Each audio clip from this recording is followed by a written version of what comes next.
Pemirsa, pariwisata Bali dinilai sejumlah pihak semakin tak berkualitas.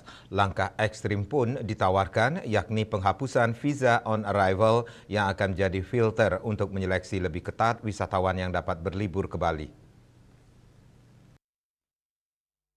Pengamat pariwisata Heri Angligan mengatakan sistem pungutan wisatawan asing atau PWA saat ini tak cukup mampu menyeleksi wisman yang masuk ke Bali karena nyatanya banyak kebocoran yang terjadi.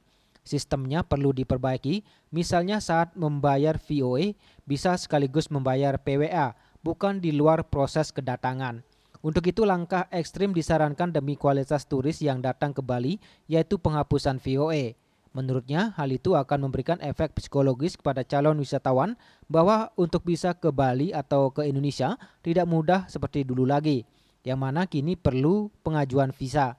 Mengingat dalam pengajuan visa ada beberapa persyaratan yang harus dipenuhi, diantaranya rekening bank calon wisman, surat kelakuan baik dari kepolisian setempat, dan track record perjalanannya, dan lain-lain.